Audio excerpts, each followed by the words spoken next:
Hello and welcome to another edition of Mailbag.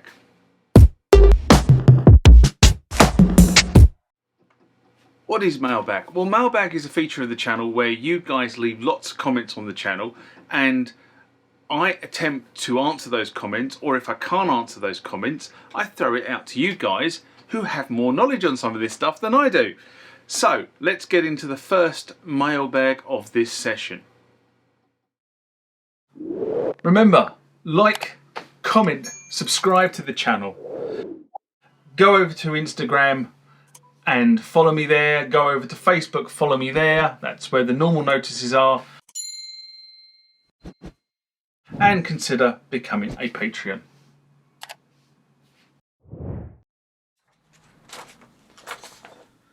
Next comment or question comes from Jeffrey Eckertman in response to USB card I have fitted in the sampler. Or what USB card have I fitted in the sampler? This was relating to the AKAI S6000, a video I did in February 2021. And he says, two questions. Did you retrobrite the S6000 as you mentioned you would? And if so, did you do it using just a small yellow parts like the power button, soft keys and floppy disk drive, or also the removable display panel housing? Do you know whether your particular S6000 was originally a Japanese market unit or a UK unit or another market? It's the only S16 I've ever seen with only 8 stock individual outputs. They would normally have 16. Well, my S6000 is one of the projects that I've got queued, and I've still got it queued. It's basically it's enclosed in a rack. That rack is in storage. It's all sealed up, so nothing can get in there. It's got silicone gel in the casing to absorb any moisture, but the storage unit, to be honest, is actually, it's cold, but it's not damp, so there's probably little moisture around. But I haven't got round to actually doing very much with it. I've got so many things I want to do, and I just run out of time for doing stuff. But to answer your questions, the intention was to retrobrite the entire whole front panel, buttons and switches. The way I would do it is to use the immersion process that I trialled in 2021 with powerful UV lights to act as catalyst. As I don't, even though I live on the south coast and we probably get more sunlight down here than you do in the rest of the UK, it's still not as strong as the sunlight that someone like the 8-peak guy gets in Texas that allows him to do it in several hours. So I tend to use powerful UV lights to act as the catalyst. I found that they work better if I just shut the thing off, leave it in the workshop overnight with the UV lights running. Seems to do the trick much better than trying to leave it out in the garden and hope that we get enough sunlight to make it work. As far as I can tell, my unit is a UK European unit. The S6000 was sold with the basic 8 outputs, and a number of listings that I have found from the time list it as 8 standard, 8 optional, which was an additional purchase. So I'm not quite sure where you've got your information. It is possible that as the unit moved through its life cycle, they, instead of 8 standard, 8 optional, became 16 standard. The point was that AKAI S6000 was sold in with a number of optional extras that could be added at the point of purchase or later. If you go through the original sales material for the AKAI S6000 or the AKAI S5000 for that, you see that it says, well, here are a list of all the optional extras.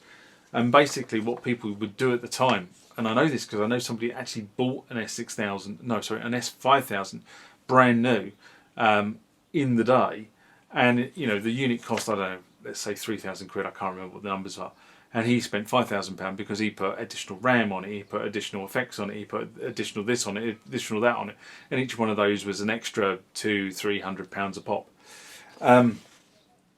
So yeah,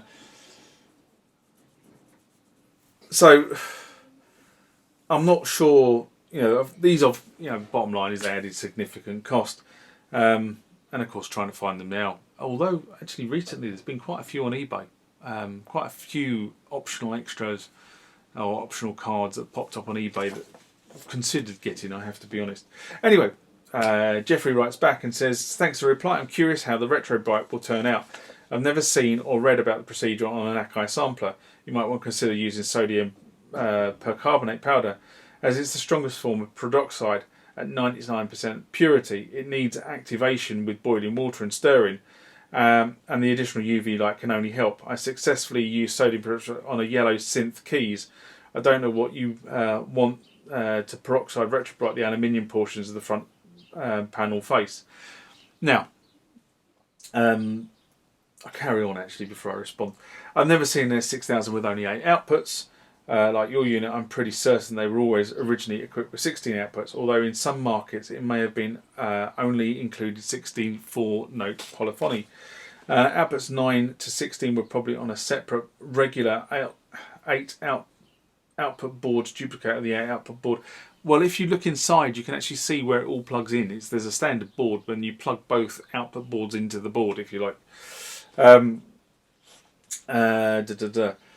Which would likely be installed first. In fact, in the video, your unit seems like it doesn't have the standard effect board installed, nor the second polyphony board, and that's very possible. Maybe they were removed before your friend gave you the sampler, and again, that's very possible, or maybe they were removed before he got it. In any case, I hope you have full recovery. Thanks for the videos. I look forward to seeing your Retrobrite results. As I mentioned, the 8-bit guy was the one who initially gave me the initial Retrobrite process. Of course, you know, as I said, he uses the Texas Sun for that, so he's used cream, paste, and liquid routes. Now I'm using the liquid route because I just think that's the easiest way for me. Hot water and UV light. I don't really want to go. I mean, yes, you can go for much stronger peroxide, but you know, the thing about it is you've got to use it in a well ventilated room. I mean, I use it out here. This is fairly well ventilated. I wouldn't dream of doing this stuff in the house. God be honest, not a hope in hell. But I am intrigued by the missing components. I was under the impression that those components hadn't originally been installed.